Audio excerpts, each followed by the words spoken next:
View रचा जा चुका है सखी। मैं आपके कहने का तात्पर्य समझ ही नहीं सका। तो समझ लो कि हमारे कर्मों का, हमारे शब्दों का फल हमारे समक्ष आने को, सृष्टि की धारा बदलने को है और शीघ्र ही तुम्हारे समक्ष विकल्प आएंगे पांचाली, और सब कुछ विकल्प के चयन पर निर्भर करेगा सखी। प्रत्येक मनुष्य की सबसे बड़ी शक्ति ही उसकी सबसे बड़ी दुर्बलता भी होती है, और धर्मशील की दुर्बलता उसका धर्म होता है। इसलिए प्रयास करना कि समय आने पर धर्मात्मा को दुर्बल पड़ने से रोक सको।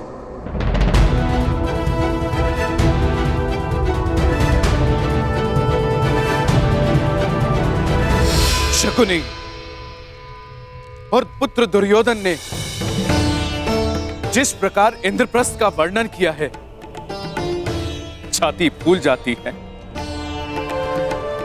कि मेरे अनुज पांडु के पुत्रों ने इतने कम समय में इतनी उन्नति की है।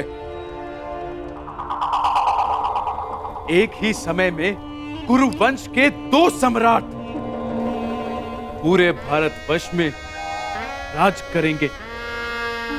ये सोचकर मन गर्व से भर उठता है।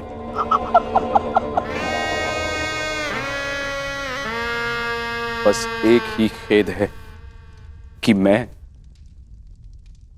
गांधारी और ताचरी समेत अन्य सभी लोग इस राजसू यज्ञ में सम्मिलित ना हो पाए।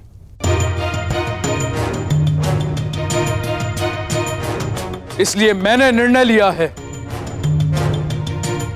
कि सभी पांडु पुत्रों को हस्तिनापुर में बुलाकर उनका सम्मान किया जाए।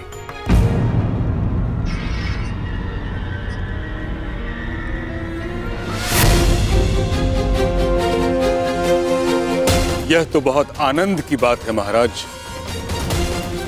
तो ठीक है महाराज, मेरा प्रिय दुशासन आज ही जाकर हस्तिनापुर से पांडवों को निमंत्रण दे आएगा, और फिर यहाँ उनका सम्मान समारोह होगा, और फिर 2-2 हाथ पांसों के।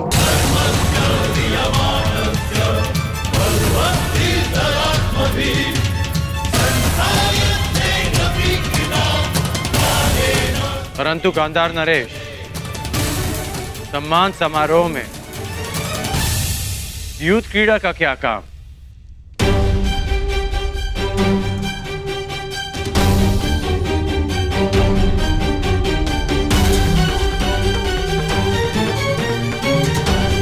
इस मंगलमय अवसर पर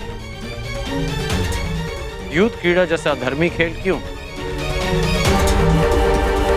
अंगराज बने अब समय ही कितना हुआ है महाबली कर्ण, अर्थात धीरे धीरे राजकुल के सारे नियम आप समझ जाएंगे, ज्ञात हो जाएंगे आपको। अन्य खेलों की भांति द्यूत क्रीड़ा भी एक प्रकार का मनोरंजन है। नहीं है। मेरी दृष्टि में द्यूत क्रीड़ा एक व्यसन है जो मनुष्य की मति हर लेता है। अंगराज, ये राजसभा का नियम भी है और नैतिक बंधन भी कि जब बड़े विचार विमर्श कर रहे हों तो छोटों को बीच में नहीं बोलना चाहिए। महाराज ठीक कहते हैं। और मेरे विषय में आपका क्या कहना है गांधार नरेश? मैं इस सभा में सबसे अधिक ज्येष्ठ हूं। मेरा मानना भी वही है जो अंगराज का।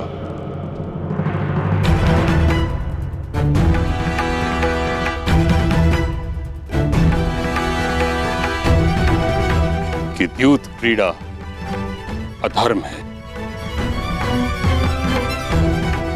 महामहिम, ये क्रीड़ा तो केवल मेरे पुत्रों में प्रेम बढ़ाने के लिए है। द्यूत से अगर कुछ बढ़ा है तो बैर और शत्रुता, प्रेम नहीं।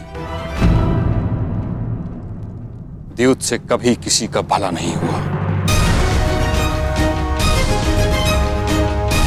पांडवों के सत्कार तक सब ठीक है, परंतु द्यूत की अनुमति मैं कदापि नहीं दे सकता।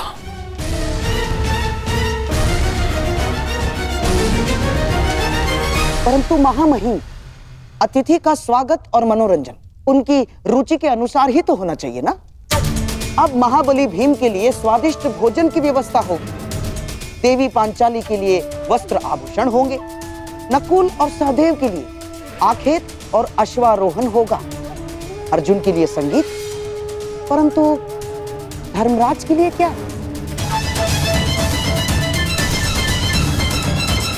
जिस सम्राट के सम्मान के लिए समारोह कर रहे हैं, उनकी तो केवल एक ही रुचि है, द्यूत, चौसर महाराज।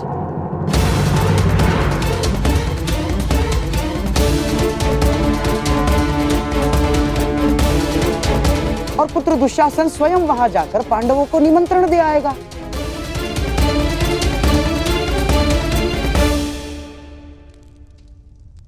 पांडव और कौरव साथ में खेलेंगे तो आपस का बैर भी समाप्त हो जाएगा। इसमें बुराई क्या है महामहिम? आपत्ति इस बात की है गंधार राज कि आपकी रुचि भी केवल दूध में है।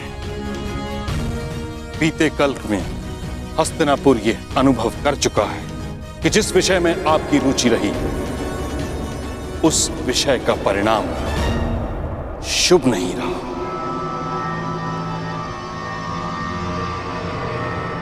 और दुशासन को दूत बनाकर भेजना मुझे एक और लक्षाग्रह का स्मरण करवा रहा है।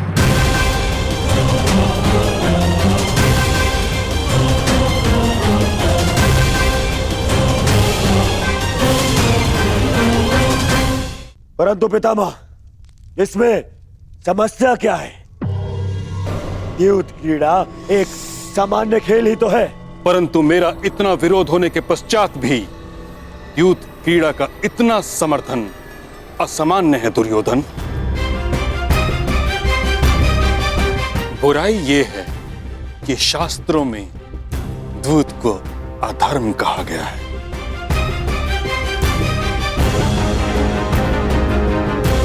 दुशासन द्यूत क्रीड़ा का प्रस्ताव लेकर नहीं जाएगा।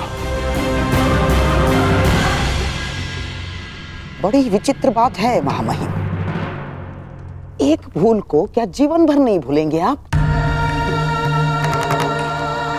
प्रायश्चित का एक अवसर नहीं देंगे? ठीक है, यदि आपको मेरा दुशासन को निमंत्रण लेकर भेजना षड्यंत्र लग रहा है, तो आप धर्मात्मा विदुर को निमंत्रण लेके भेज सकते हैं।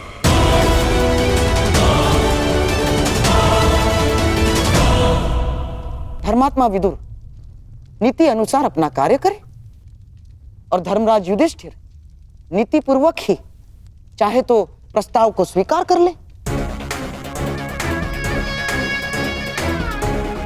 परंतु मामाश्री, क्या करे मेरे होने वाले सम्राट? देखो, हमारे मन में कोई मैल नहीं है, परंतु महामहिम भीष्म और तुम्हारे परम मित्र कर्ण को यह सिद्ध करने के लिए धर्मात्मा विदुर को यदि निमंत्रण लेके भेजा जाता है तो इसमें मुझे कोई आपत्ति नहीं है ना।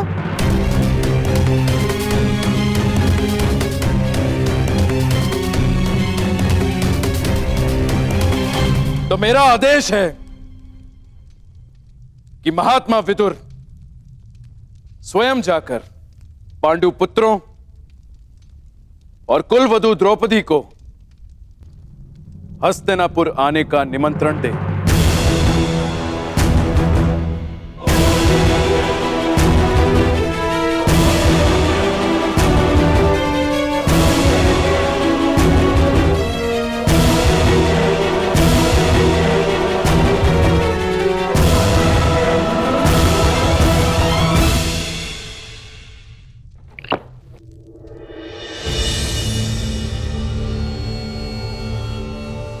मामा श्री, आपने स्वयं विदुर को वहां जाने को क्यों कहा? अब वो अवश्य युधिष्ठिर को द्यूत ना खेलने का सुझाव देगा। ना, महात्मा विदुर यहां से हस्तिनापुर का दूत बनकर जा रहा है और वहां धर्मराज युधिष्ठिर उसका सम्राट बनकर स्वागत करेगा।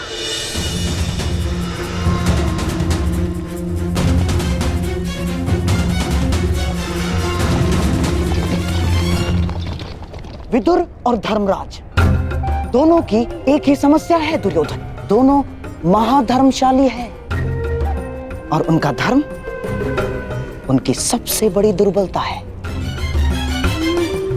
और वही हमारे लिए शक्ति बनेगी। जाओ दुर्योधन, तुम पांडवों के स्वागत की तैयारी करो, क्योंकि विदुर इंद्रप्रस्थ के लिए प्रस्थान कर चुका है।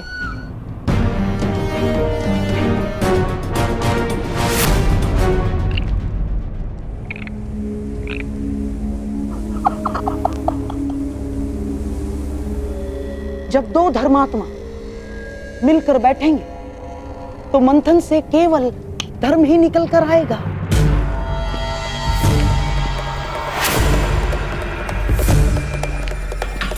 और सम्राट का धर्म उसे चौसर पर बिठाकर ही रहेगा।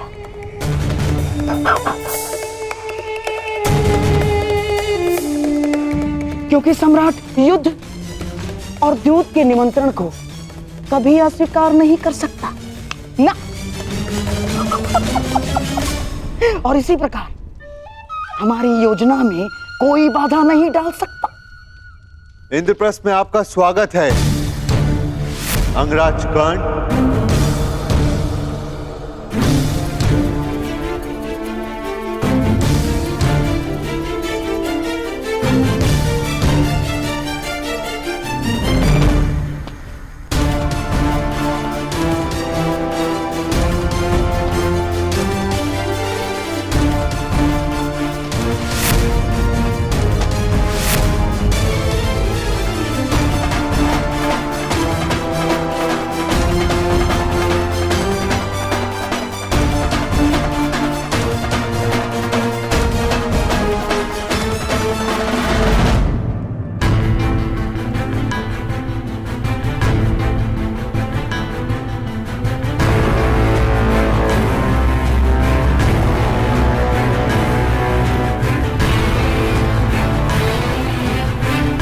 कहिए अंगराज,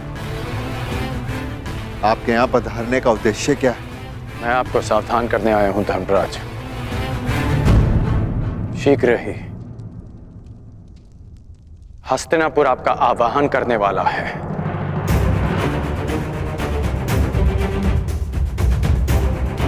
एक निमंत्रण आने वाला है।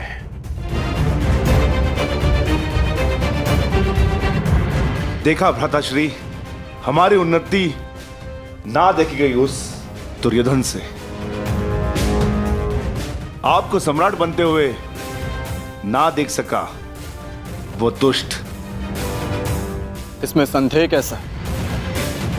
जिस भांति दुर्योधन यहां से क्रोधित होकर गया था, निस्संदेह उसने युद्ध का आह्वान किया होगा।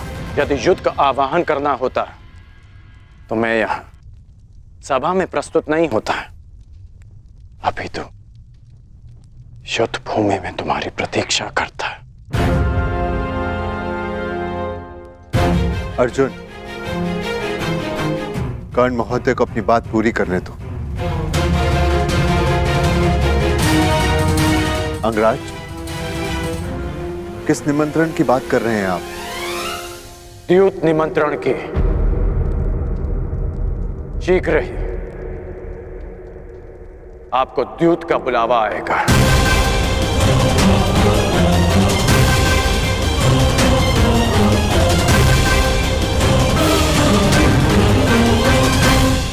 मैं आपको सावधान करता हूं कि उस निमंत्रण को स्वीकार मत करना।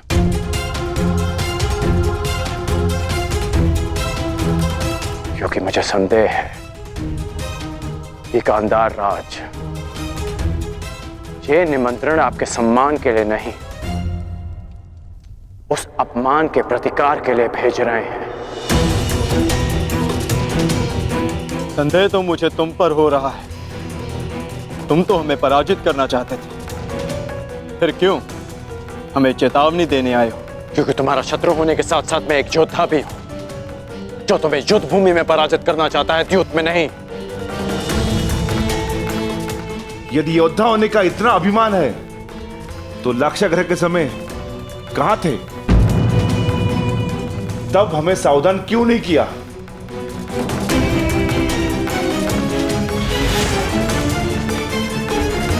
माता गुंजर!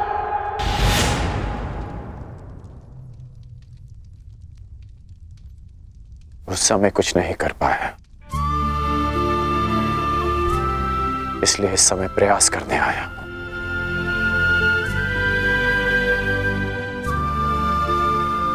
मेरा निवेदन मानिए, इस निमंत्रण को स्वीकार मत कीजिए। परंतु अंगराज, धर्म ये कहता है कि सम्राट युद्ध और द्यूत के निमंत्रण को अस्वीकार नहीं कर सकते।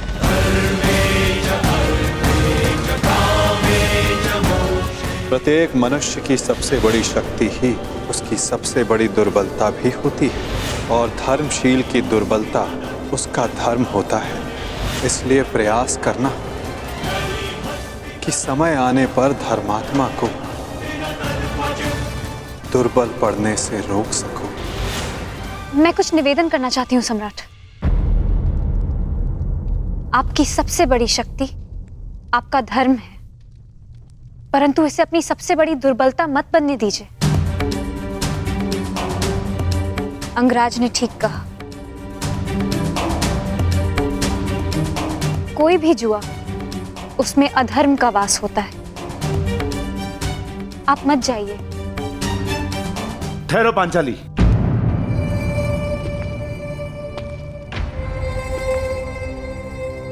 कर्ण ने तुम्हारी एक बार रक्षा की, इसका अर्थ यह नहीं कि हम इस पर विश्वास कर ले। यह हमारे शत्रु का परम मित्र है और यहां जानबूझकर आया है ताकि हम ये निमंत्रण अस्वीकार कर दे और पितामह हमें अहंकारी समझ ले। ये हमें पितामह की दृष्टि में गिराना चाहता है। राजनीति का ये खेल तुम नहीं समझोगी पांचाली। किस पर विश्वास करना है, किस पर नहीं, क्या चयन करना है, क्या नहीं, तुम्हें समझने में अभी बहुत समय लगेगा पांचाली। चयन कैसे करना है ये मैं भली भांति जानती हूँ महाबली। यदि मैंने कोई और विकल्प चुना होता तो आर्य अर्जुन के अतिरिक्त आप सभी इस समय सन्यासी होते।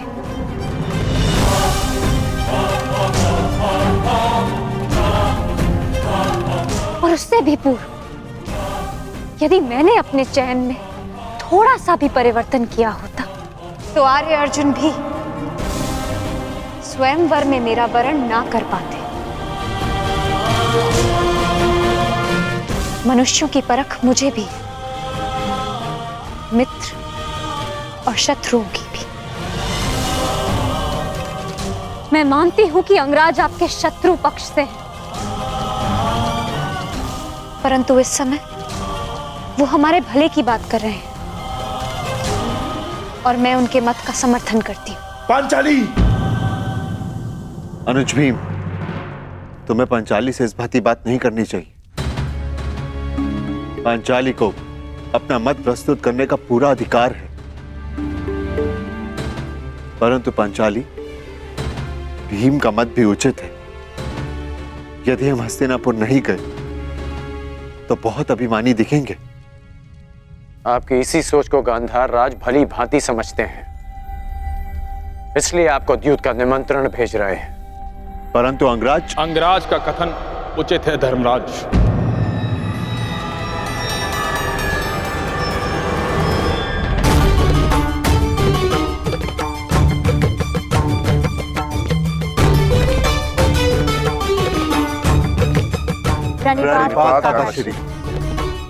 आयुष्मान भव।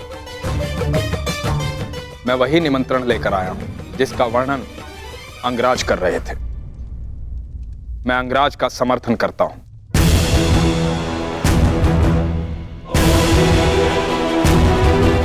मुझे भी इसमें षड्यंत्र दिखाई देता है। जो लाक्षागृह में तुम सबको भाभी कुंती समेत भस्म करना चाह सकता है, वो कुछ भी कर सकता है। हमें उनसे भय नहीं है काकाश्री। उनके उत्तर के लिए हम पांचों भाई प्रस्तुत हैं।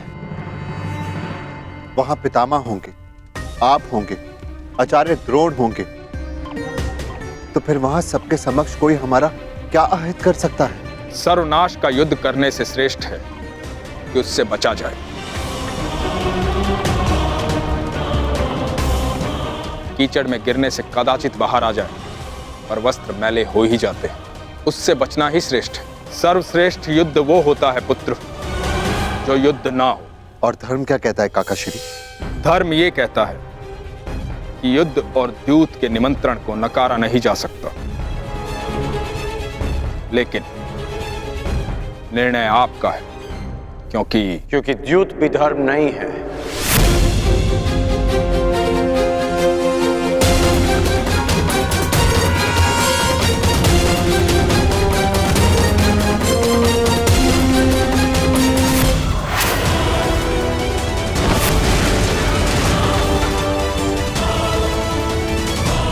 क्या हुआ मामाश्री? आप इतने क्रोधित क्यों हैं?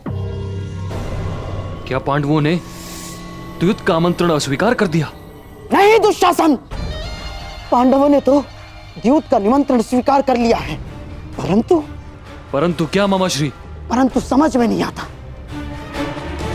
कि तुम्हारे भाई का परम मित्र कर्ण, इसे कैसे वश में करूं? जानते हो दुशासन, वो विदुर से पहले इंद्रप्रस्थ पहुंच गया उस युधिष्ठिर को यह समझाने कि वो द्यूत का निमंत्रण अस्वीकार कर ले। पांडवों की एक ढाल कृष्ण को शल्य के साथ युद्ध में फंसा दिया है मैंने, परंतु इस कर्ण का क्या करूं, जो हमारे ही विरुद्ध शस्त्र बनकर खड़ा हो गया है। जैस से बात करता हूं, वही समझाएंगे उस सूत पुत्र को। नहीं दुशासन, नहीं ना। दुर्योधन ने यदि कर्ण से बात की तो वो रुकेगा नहीं, उल्टा उसे यह संदेह हो जाएगा कि हम द्यूत क्रीड़ा में कुछ करने वाले हैं, तो फिर से हमारे मार्ग में वो कांटा बनकर खड़ा हो जाएगा। तो आप ही बताइए मामाश्री, क्या किया जाए? मैं कुछ कर सकता हूं? अवश्य दुशासन,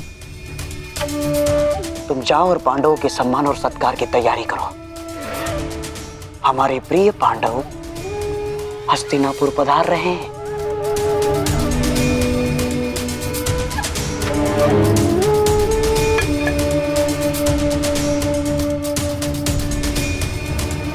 अब उस कर्ण नामक कांटे की औषधि अब मुझे ही ढूंढनी होगी।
विचित्र बात है, हमने खांडव प्रस्थ के सारे सर्पों का तो मार डाला है, या तो उन्हें स्थान छोड़ने पे विवश कर दिया,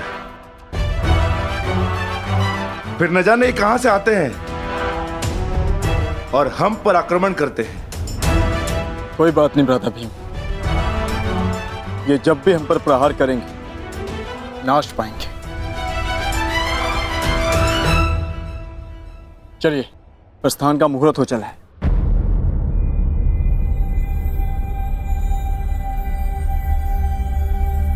क्या हुआ पांचाली? अब तो सब कुशल है? नहीं आर्य अर्जुन, कुछ भी कुशल नहीं है। किसी भी शुभ कार्य के पूर्व सर्प हत्या बहुत ही बड़ा अपशगुन माना जाता है। मेरा मानना है कि हमें हस्तिनापुर की यात्रा टाल देनी चाहिए। जब तक हम 5 तुम्हारे साथ हैं, तुम्हें किसी भी बात से भयभीत होने की आवश्यकता नहीं है पांचाली। सब शुभ होगा। व्यू रचा जा चुका है सखी। हमारे कर्मों का, हमारे शब्दों का फल हमारे समक्ष आने को। मैं आपको सावधान करता हूं कि उस निमंत्रण को स्वीकार मत करना, क्योंकि मुझे संदेह है कि गांधार राज ये निमंत्रण आपके सम्मान के लिए नहीं, उस अपमान के प्रतिकार के लिए भेज रहे हैं।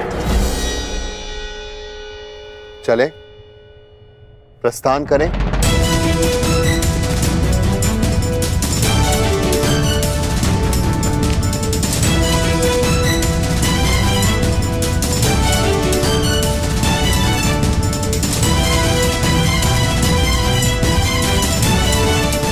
यदि कर्ण की चेतावनी सत्य सिद्ध हुई तो?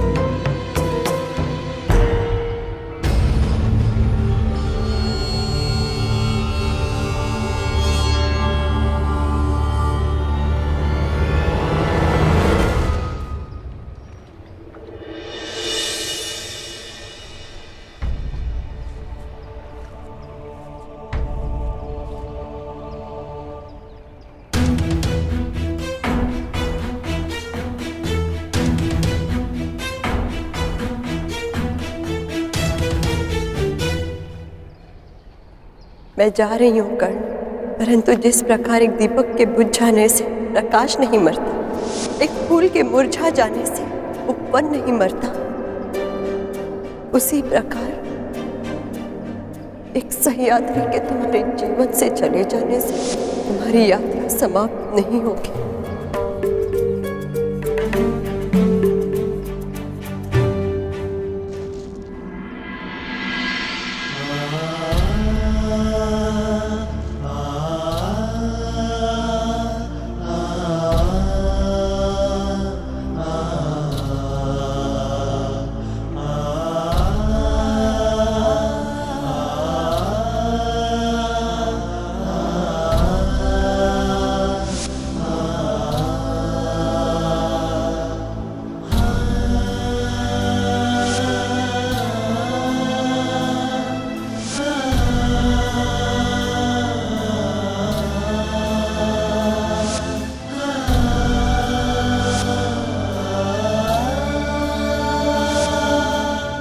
सूर्य को साक्षी रखकर वचन दो कर्ण कि तुम सुप्रिया से विवाह करोगे।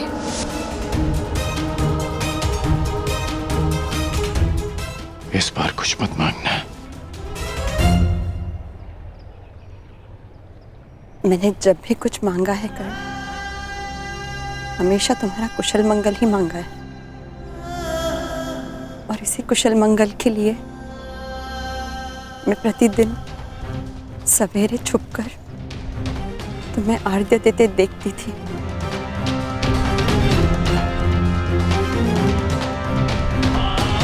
और संतुष्ट होकर लौट जाती थी कि आज भी तुम्हारे मुख पर वही तेज है और आंखों में वही परिवर्तन की चाह।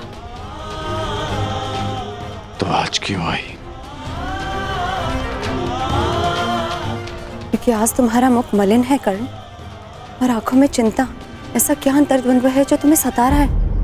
मेरा प्रिय दुशासन आज ही जाकर हस्तिनापुर से पांडवों को निमंत्रण दे आए, और फिर यहाँ उनका सम्मान समारोह होगा, और फिर दो दो हाथ पांचों के। पांडव द्यूत क्रीड़ा के लिए आने वाले हैं, और मुझे संदेह है कि शकुनी कोई छल करने वाला है।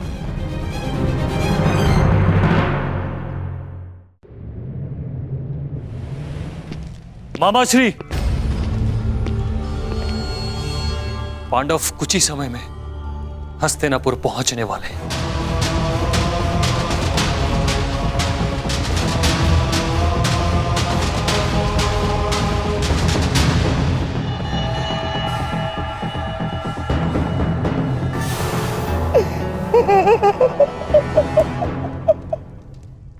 बहुत अच्छे दुशासन, बहुत अच्छे। कदाचित तुम नहीं जानते कि मैंने इस क्षण की कितनी प्रतीक्षा की है। परंतु मामाश्री, वो सूत पुत्र यदि द्वैत क्रीड़ा में उपस्थित हुआ तो? ना, वो सूतपुत्र कर्ण द्यूत क्रीड़ा में उपस्थित नहीं हो पाएगा। ना, ना।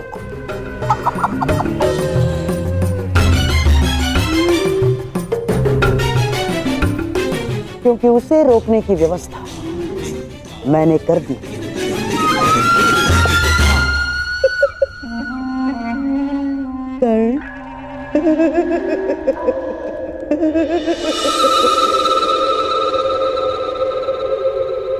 कैसा छल? जैसा वारनाव्रत में हुआ था। यद्यपि यहाँ महामहिम और आचार्य द्रोण उपस्थित होंगे, परंतु शकुनी के विषय में कुछ कहा नहीं जा सकता है। वो कुछ भी कर सकता है।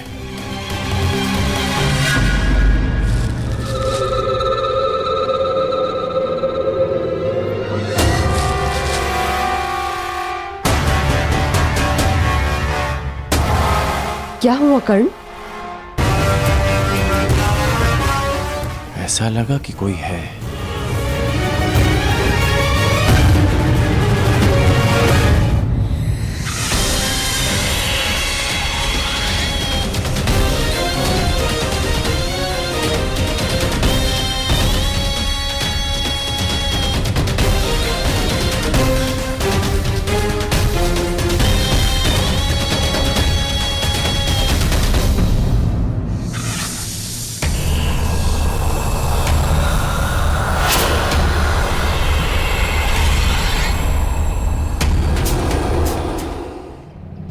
बताओ रुशाली कि मैं क्या करूं? जो तुम्हारा लक्ष्य है, परिवर्तन। और परिवर्तन छल कपट से नहीं होता कर्ण, सत्य और साहस से होता है। और कभी कभी इसका प्रारंभ अपनों से, अपने मित्रों से भी होता है। और यदि तुम्हें लगता है कि तुम्हारा मित्र कोई अनुचित कार्य कर रहा है, तो तुम्हारा धर्म है उसे रोकना, क्योंकि यही परिवर्तन की मांग है।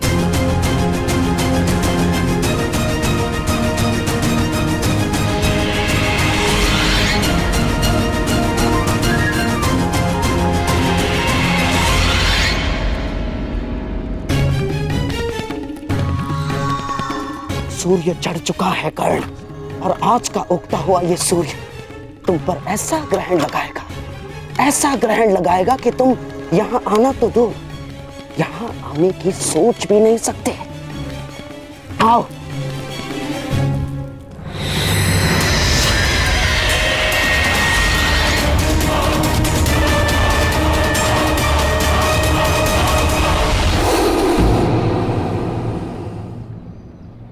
क्या हुआ? वो पुष्प देखो कर्ण, देखो उसे। जिस भांति ये कांटों के बीच रहकर भी सुगंध देते हैं, उसी भांति तुम्हें बुरे लोगों के साथ रहते हुए भी सत्य की सुगंध फैलानी है, प्रयास करने होंगे। तुम ठीक कह रही हो रुशाली।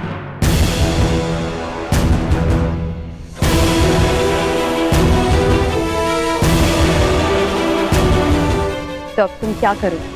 वही जो तुमने कहा, प्रयास, परिवर्तन का, सत्य की विजय का।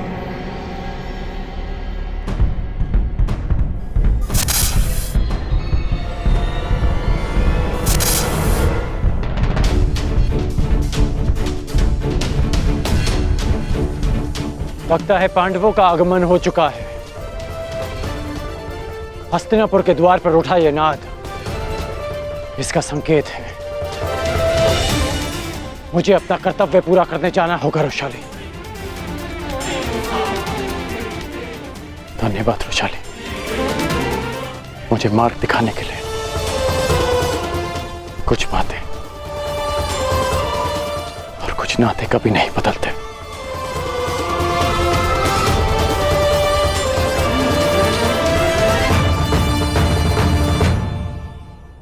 और कुछ बदल जाते हैं कर्ण।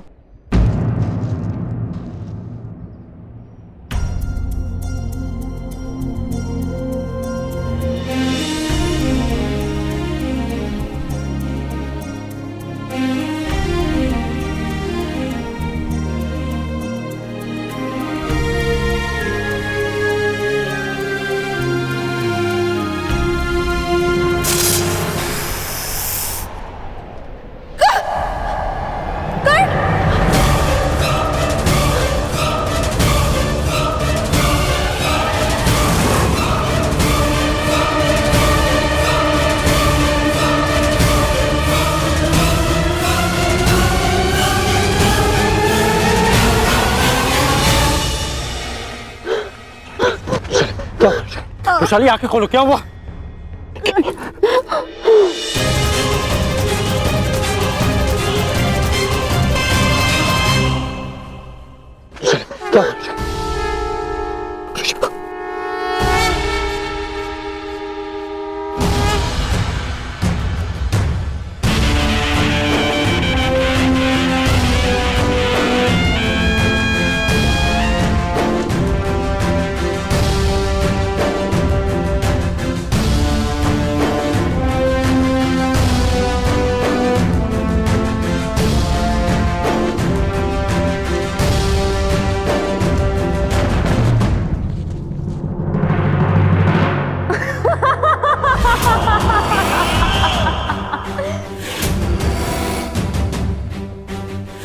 अंधे का पुत्र अंधा।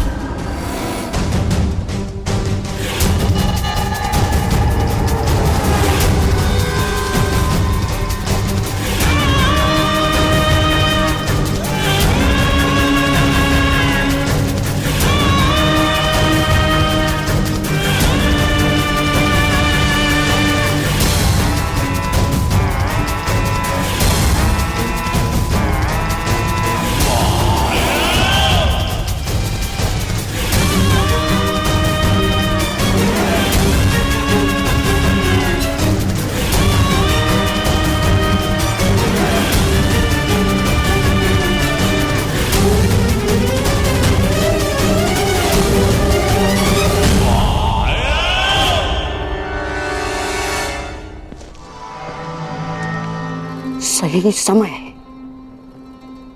और सही मुहूर्त मेरे होने वाले सम्राट।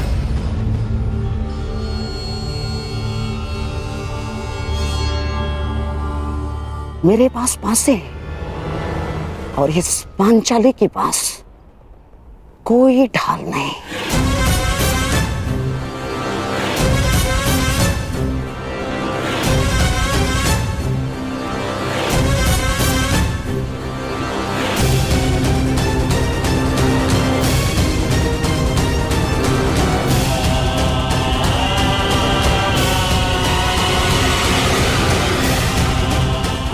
मेरे और तुम्हारे वस्त्रहरण के मध्य कर्ण नामक केवल एक ही बाधा शेष थी। उसे भी मैंने दूर कर दिया है पांचाली।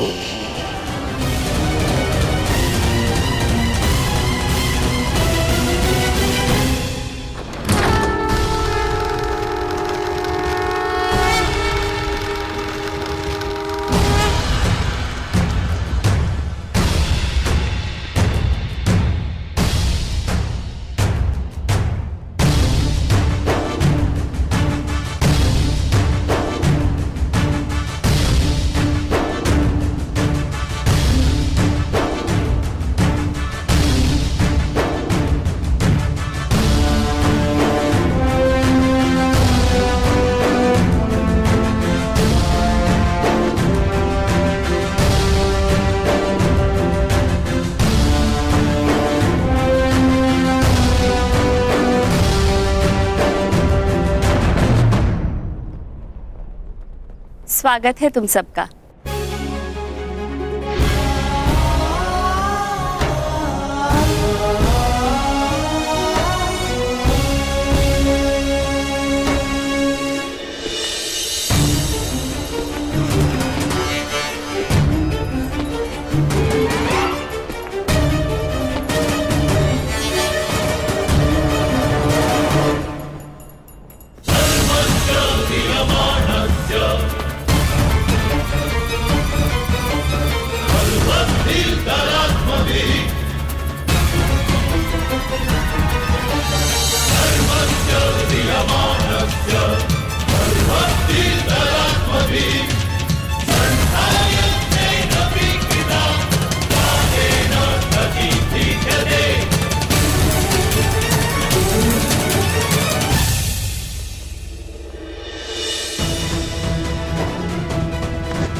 नियति मेरी परीक्षा ले रही है।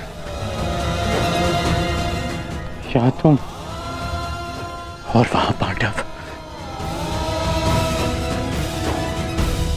अगर मैं इस परीक्षा में खरा उतरूंगा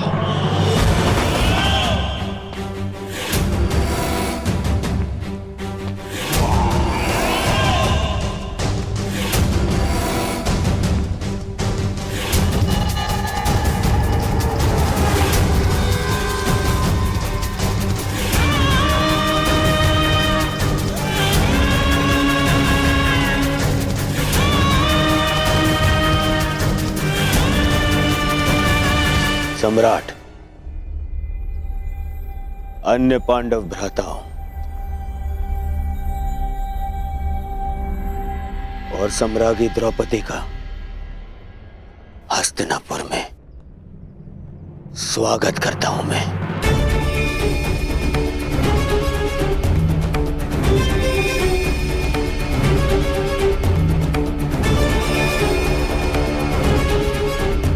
इंद्रप्रस्थ में आपने स्मरणीय आतिथ्य किया।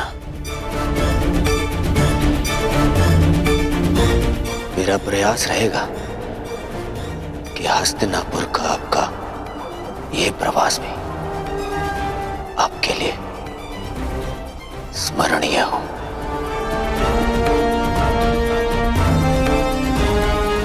आशा है कि सम्राज्ञी को अपना स्वागत अपने गरिमा के अनुकूल लगाओ। यद्यपि ये आया महल नहीं है, परंतु सचेत रहिएगा। हर महल का अपना एक माया जाल होता है। वो जाल यहां भी हो सकता है।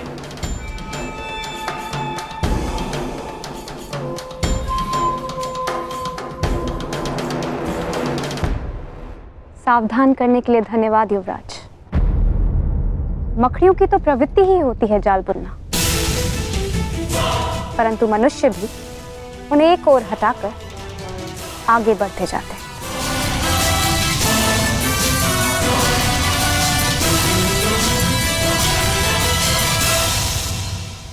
इतना गर्व, इतना अभिमान। देखते हैं इंद्रप्रस्थ जाते समय कितना गर्व और कितना अभिमान लेकर जाएंगे आप?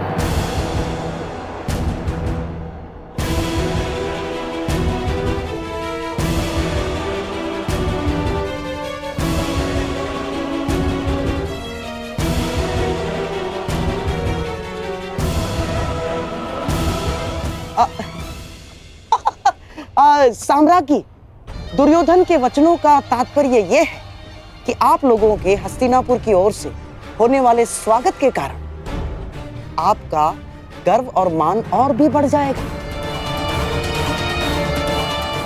आपके स्वागत में ये उत्सव तो कुछ भी नहीं ना। भीतर चलिए, आश्चर्यचकित रह जाएंगे सारे के सारे। आइए आइए।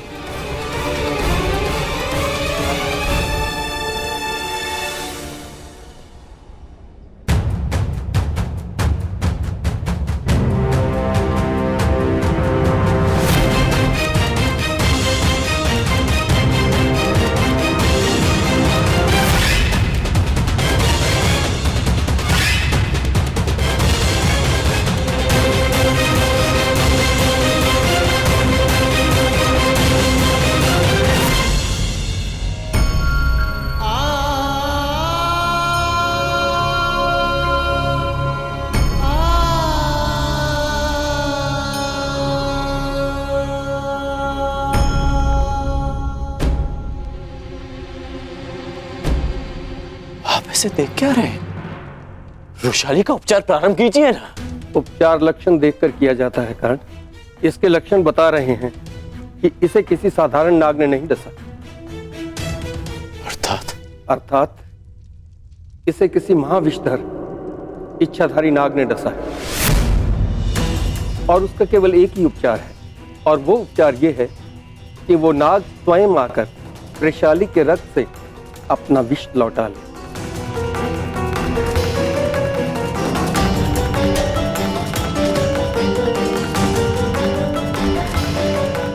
मैं 2 प्रहर तक वृषाली को जीवित रख सकता हूँ।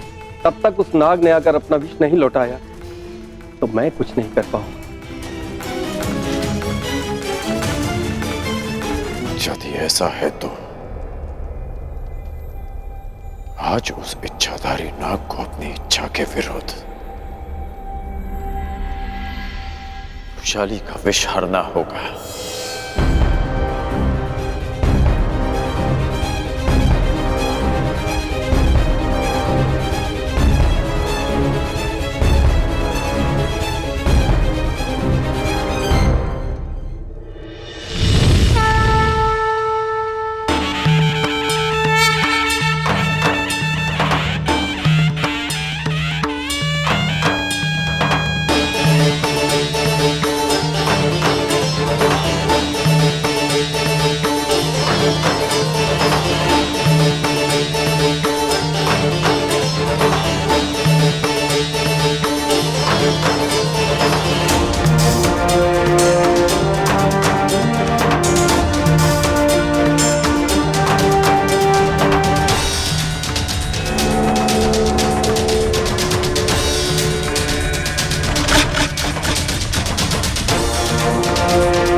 वाह, अद्भुत अद्भुत प्रस्तुति है।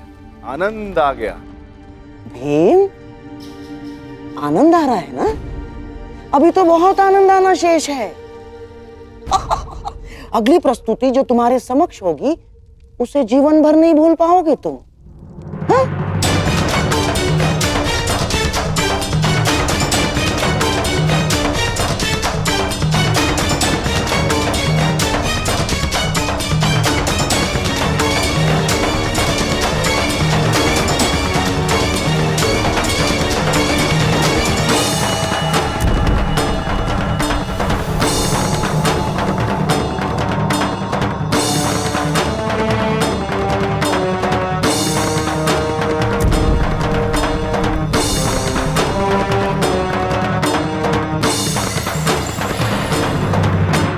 देखो पांचाली, आचार्य द्रोण भी यहां पधारे। सब कुछ कितना आनंददायी और मंगल में प्रतीत हो रहा है। तुम व्यर्थ में चिंतित हो रही हो। हस्तिनापुर हमारा घर है। आचार्य द्रोण, विदुर काका श्री और पितामह के रहते कुछ भी अनुचित नहीं होगा।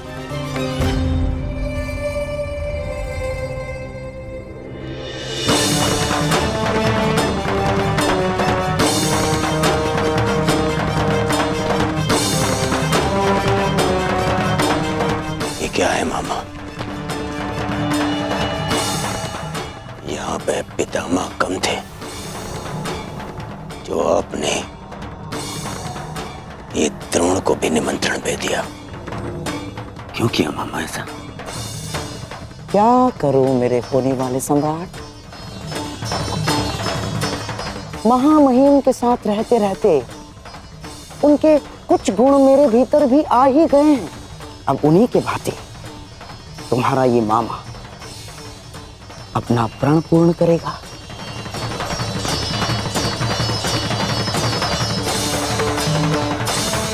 कुलवधु पांचाली का अपमान सारे कुल के समक्ष होगा।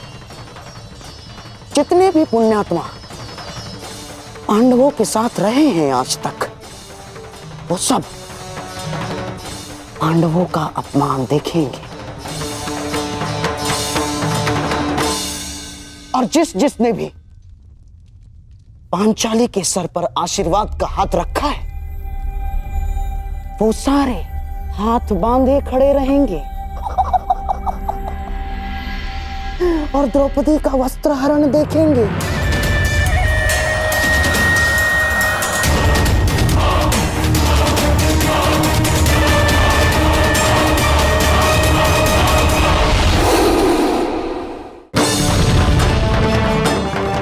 एक यज्ञ युधिष्ठिर ने किया था ना, तुम्हारा अपमान करने के लिए है? और एक यज्ञ करेगा तुम्हारा मामा, जिसमें हर एक मनुष्य के आत्मसम्मान की आहुति दी जाएगी, जिसने तुम्हारे साथ चाहे अनचाहे बुरा किया। ये द्यूत नहीं है दुर्योधन ना, ये महायज्ञ है तुम्हारे मामा का, जिस यज्ञ को कोई भंग नहीं कर सकता, क्योंकि इसको भंग करने वाला इस पूरी सभा में प्रस्तुत हो ही नहीं सकता।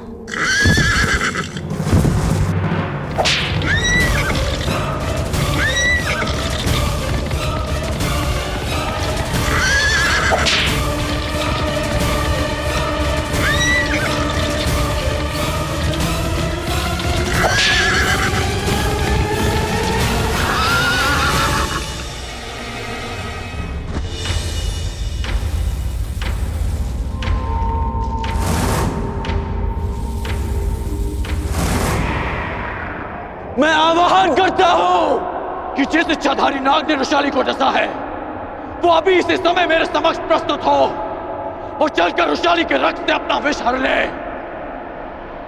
अन्यथा वो अपने नाश का स्वयं उत्तरदायी होगा।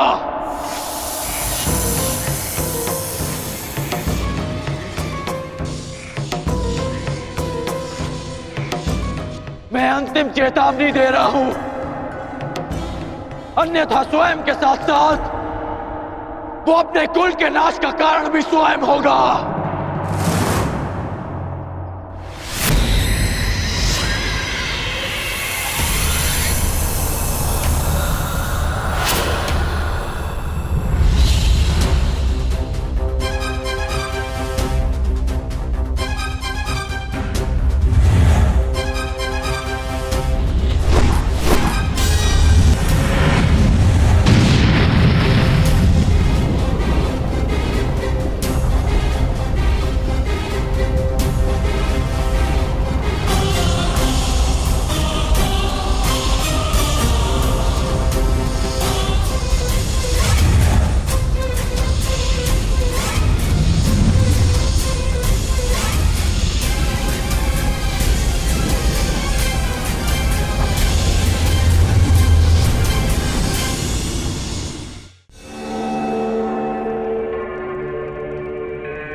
आशा है कि सम्राट को अपने स्वागत में की गई ये प्रस्तुति भाई होगी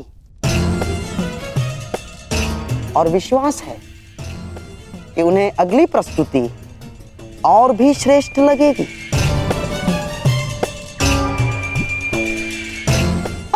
अब ना अर्थात मेरे कहने का तात्पर्य यह है कि सम्राट के मनोरंजन के लिए द्यूत क्रीड़ा का प्रबंध हो गया है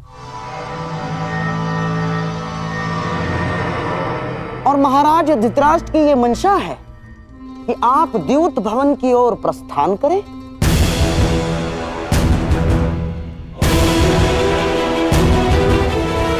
व्यथित ना हो, सब शुभ होगा।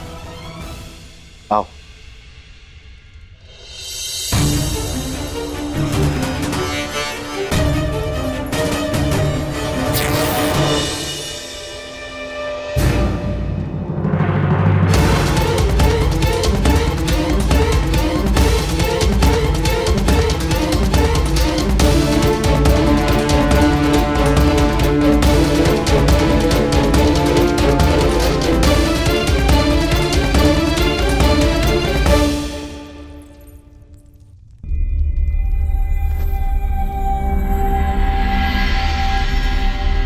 ये क्या हो गया? अब ये वस्त्र पहनने योग्य नहीं। पुत्री, मैं तुम्हें नए वस्त्र देती हूँ। आओ।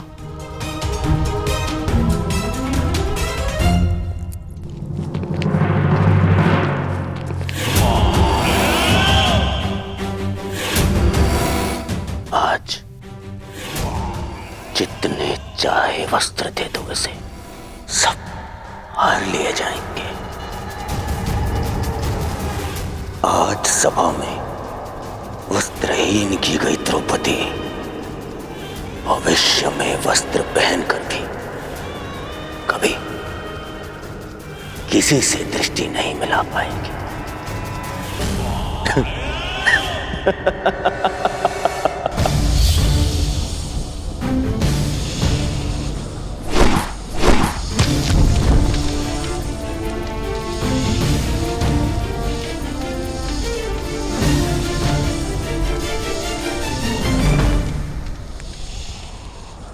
मायावी सर्प, अंतिम अवसर दे रहा हूं।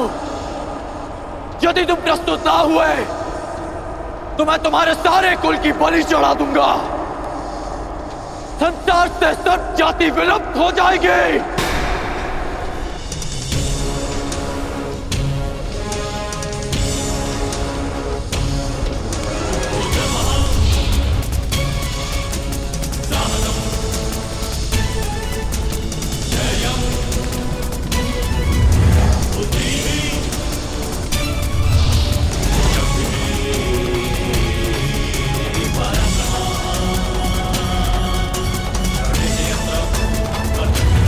रुको धनुधारी,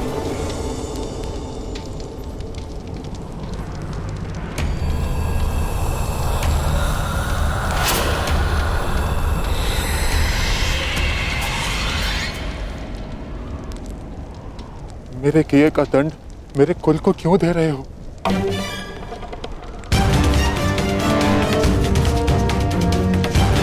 धनुषाली को क्यों दंड दिया तुमने?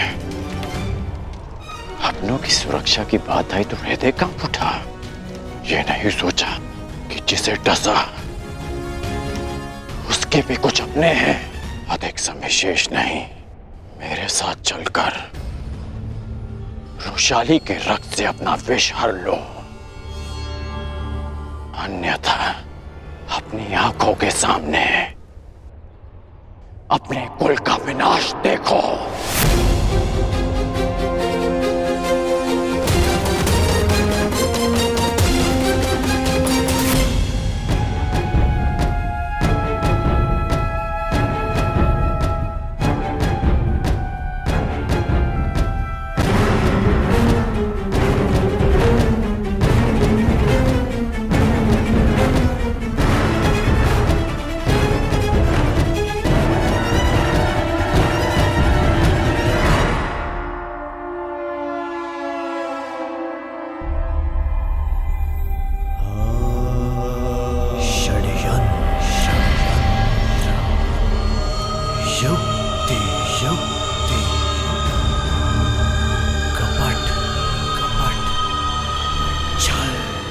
सम्राट की जय हो।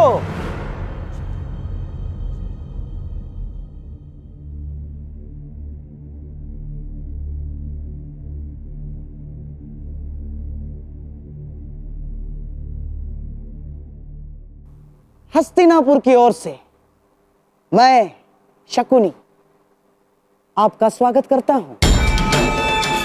सम्राट ने राजसूय यज्ञ में सारे आर्यव्रत का सत्कार किया। आज हम भाग्यशाली हैं कि इंद्रप्रस्थ के सम्राट युधिष्ठिर का सत्कार कर रहे हैं। हस्तिनापुर साक्षी बनेगा दो भाइयों के बीच खेले गए इस युद्ध का। इस सभा में उपस्थित प्रत्येक व्यक्ति इस भव्य सत्कार को कभी भूल नहीं पाए।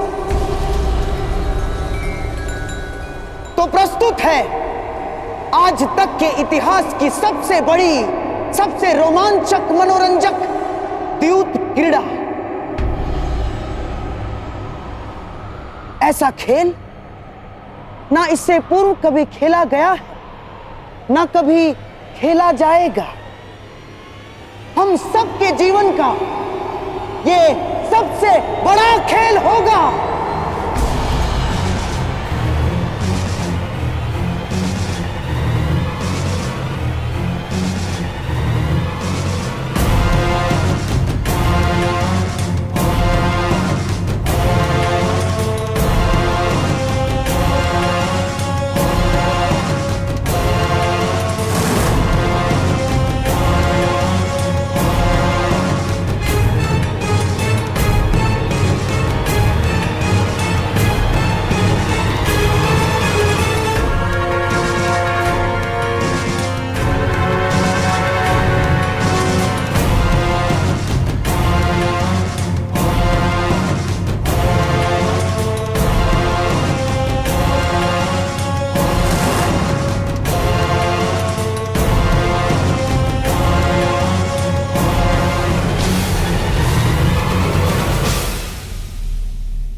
आज तक के इतिहास की सबसे बड़ी द्यूत क्रीड़ा।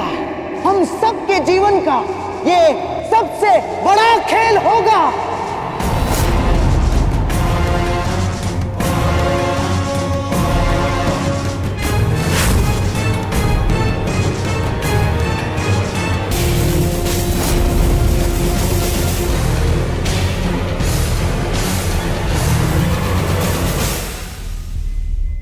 मैं आपको वचन देता हूं सम्राट, न केवल आपके लिए अपितु यहां उपस्थित सभी व्यक्तियों के लिए यह खेल अविस्मरणीय रहेगा।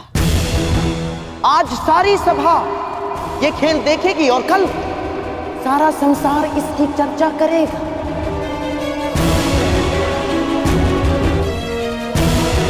और ये इतिहास भी कभी नहीं भूलेगा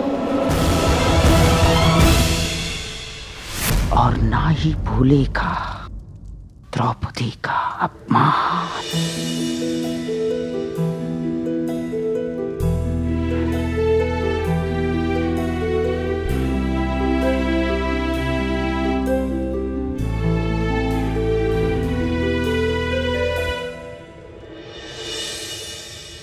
धन्यवाद अंगराज।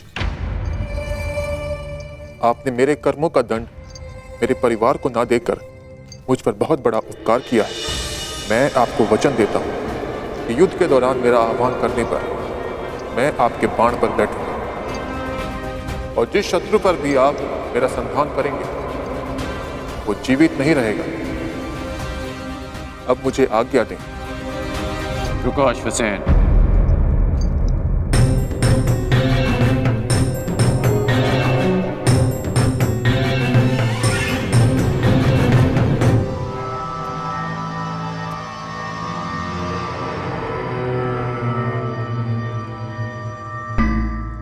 इतनी शीघ्रता क्यों है जाने की? तुम साधारण सर्प नहीं हो जो अपनी भोजन की खोज में निकला और अचानक रुशाली सामने आ गई और तुमने उसे डस लिया। और तुम्हारा निवास स्थान तो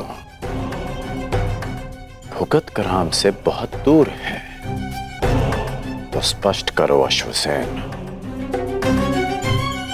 कि तुम यहां क्यों आए थे?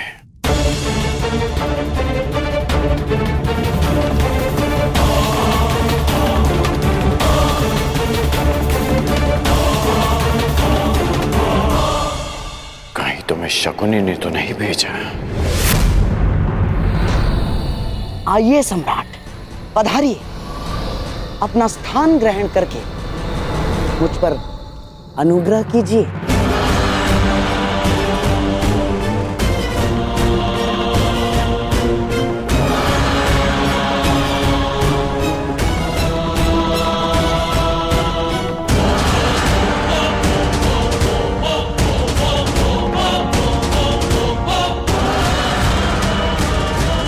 गांधार राज शकुनी हस्तिनापुर में पांडवों के विरुद्ध एक बहुत बड़ा षड्यंत्र रचने जा रहे हैं। पांडवों ने खांडवप्रस्थ को भस्म करके मुझे और मेरे परिवार को गृह विहीन कर दिया था।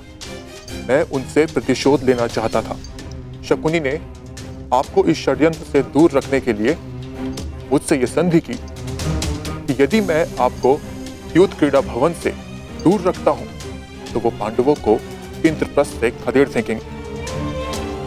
आज गांधार राज युद्ध क्रीड़ा में पांडवों का सर्वस्व हर लेने वाले हैं। लीजिए सम्राट, आपके मनोरंजन का प्रबंध हो गया है और आशा है कि सभा में उपस्थित सभी का मनोरंजन होगा।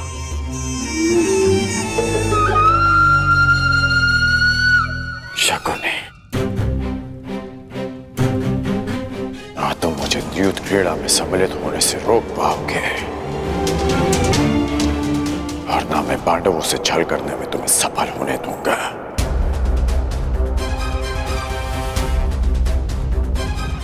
यदि पांडवों को पराजय मिलेगी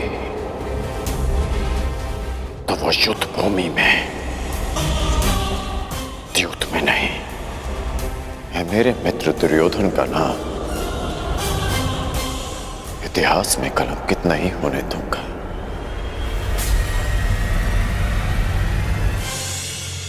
अरे साम्राज्ञी, आप अभी तक द्वार पर ही खड़ी हैं? आइए, आपके बिना तो इस खेल में आनंद ही नहीं आएगा। आइए ना। मेरे कहने का तात्पर्य यह है कि आप भी इस खेल का आनंद उठाइए।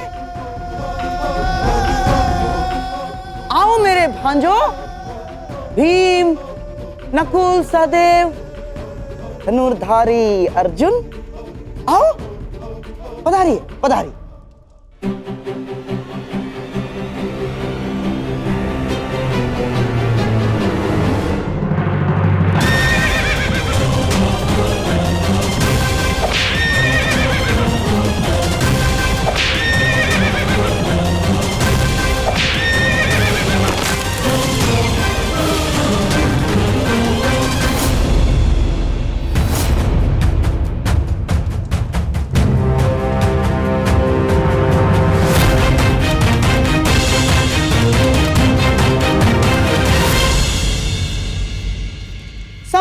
की जय हो।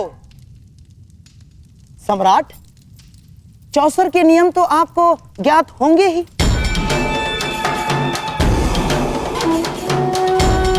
क्योंकि आप तो चौसर के सर्वश्रेष्ठ खिलाड़ी हैं।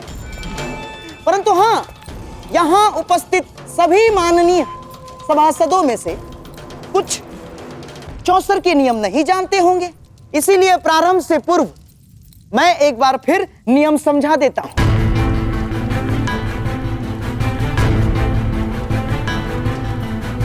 आपके और मेरे दुर्योधन के पास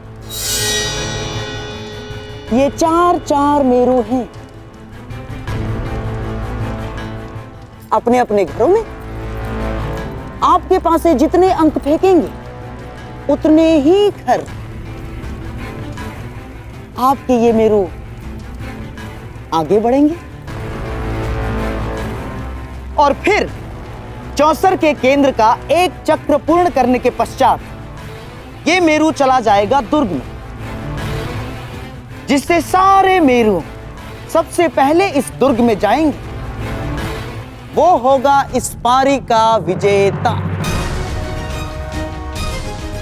और हां, यदि मध्य में ही एक प्रतिद्वंद्वी का मेरू दूसरे के मार्ग में आता है तो उस मेरू को ध्वस्त माना जाएगा। आपने खेल के नियम तो भली भांति समझा दिए मामाश्री, परंतु खेल खेलने के लिए पासे कहां हैं? अति उत्तम सम्राट, अति उत्तम। अतिथि को निमंत्रण देने से पूर्व भोजन की और युद्ध पर जाने से पूर्व शस्त्रों की व्यवस्था करना बुद्धिमानों का लक्षण है। ये रहे पासे।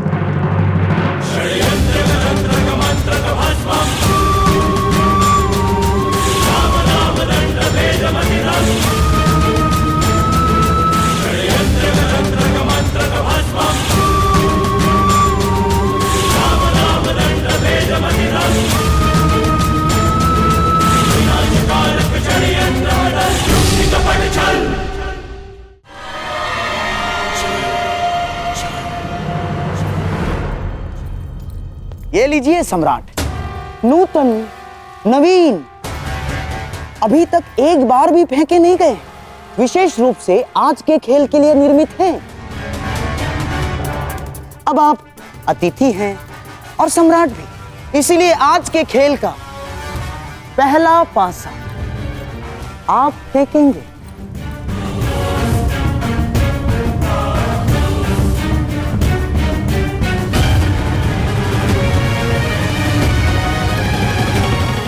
अब तनिक ये भी निर्णय कर लिया जाए कि दांव पर क्या लगेगा।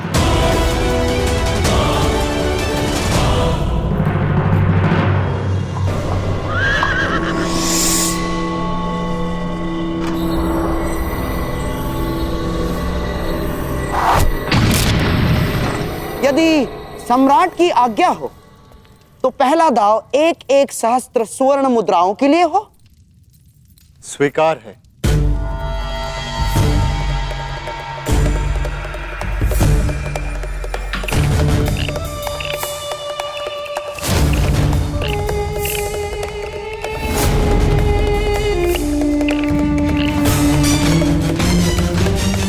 धैर्य सम्राट।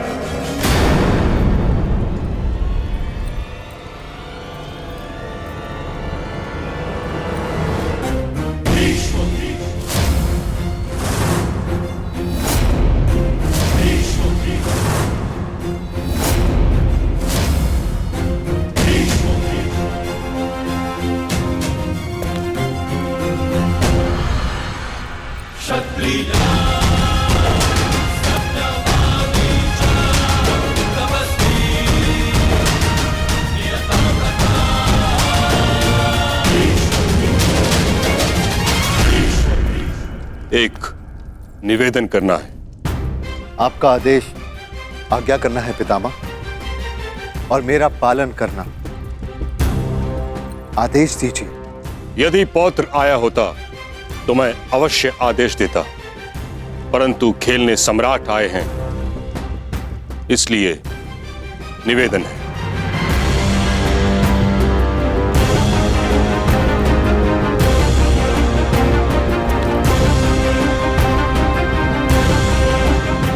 आप ज्ञानी हैं, जानकार हैं, जानते ही होंगे कि जहां वट वृक्ष न हो वहां आनंद के वृक्ष को पवित्र मानकर पूजा की जाती है। जहां गंगा न हो वहां अंजलि में जल लेकर उसे गंगा मानकर आचमन किया जाता है। उसी प्रकार हाथ में पासे लेने से द्यूत पूर्ण माना जा सकता है। यह प्रतीक यदि धर्म पर लागू हो सकता है तो अधर्म पर भी होना चाहिए। इसलिए मेरा आपसे निवेदन है, इस क्रीड़ा से उठिए और इस समारोह को संपन्न समझिए।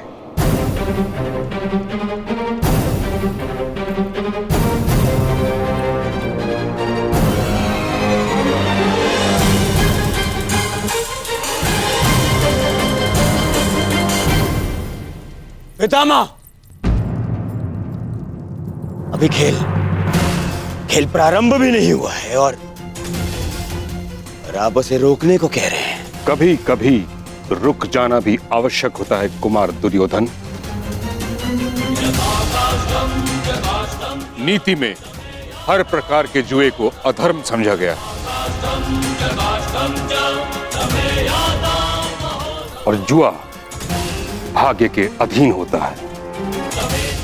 भाग्य, धर्म, अधर्म, छल, पाखंड नहीं देखता।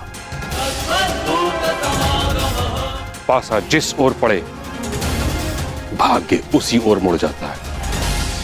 इसीलिए धर्म केवल पुरुषार्थ में है।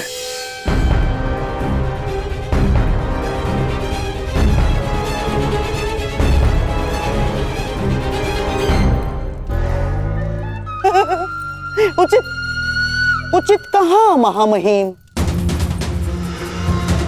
परंतु युद्ध के भांति द्यूत भी पुरुषार्थ माना गया है। जो द्यूत को पुरुषार्थ माने मैं उसे पुरुष ही नहीं मानता गंधार राज।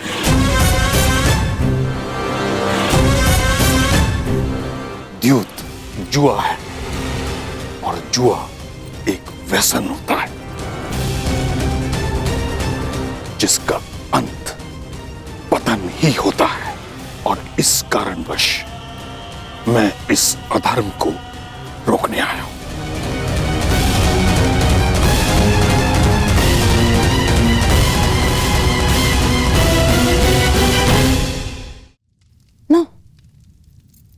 नहीं महामहिम, अब आपसे विवाद कर सकने का ज्ञान मुझ में तो नहीं, परंतु इस सभा में स्वयं सम्राट युधिष्ठिर से बड़ा धर्म का मर्मज्ञ कौन है?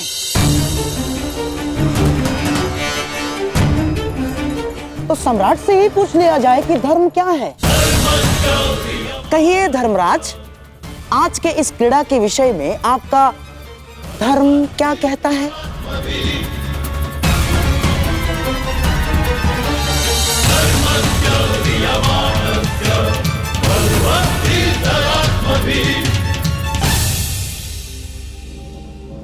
आह्वान किए जाने पर प्रस्तुत होना और चुनौती पाकर उसका उत्तर देना एक क्षत्रिय का धर्म है पितामह। तो क्या इसका अर्थ मैं ये समझूं युधिष्ठिर कि तुम्हारी दृष्टि में भी द्यूत धर्म है? मैं केवल इतना जानता हूं पितामह, जब तक आपकी दृष्टि यहां पर है तब तक यहां पर कोई अधर्म नहीं होगा। अद्भुत अद्भुत वचन सम्राट, अद्भुत। गंगा पुत्र भीष्म, गुरु द्रोण, महामंत्री महाज्ञानी विदुर के रहते अधर्म हो ही नहीं सकता। गंधार राज, आचार्य द्रोण, मैं और विदुर, हम तीनों के अतिरिक्त अन्य लोग भी राज्यसभा में हैं। महामहिम, मैं आपका संकेत समझ गया। यदि आपको ऐसा लगता है कि यहाँ अधर्म होगा तो उसे रोकने के नियम क्यों नहीं बना लेते आप? हाँ पितामह, मैं चुनौती स्वीकारने के अपने धर्म का पालन करूंगा। आप वो नियम बताएं जिसे अधर्म को वश में किया जा सके।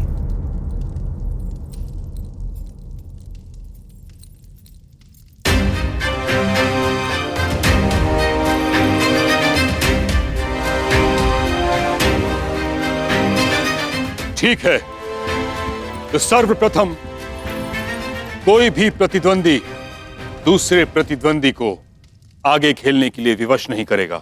यदि एक खिलाड़ी खेल छोड़ना चाहे तो दूसरे को उससे कोई आपत्ति नहीं होनी चाहिए।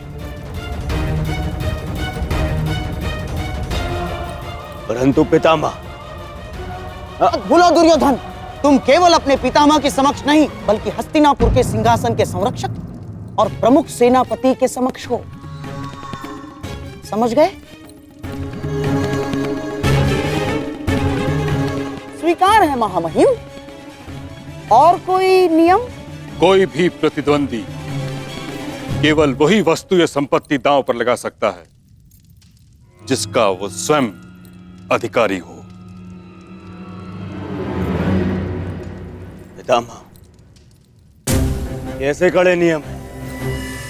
आप खेल खेलने देना चाहते भी हैं या नहीं? मैं तो पहले से ही इस खेल के विरुद्ध था, परंतु तुम अगर नियमों का पालन नहीं करना चाहते तो इस क्रीड़ा को समाप्त समझो।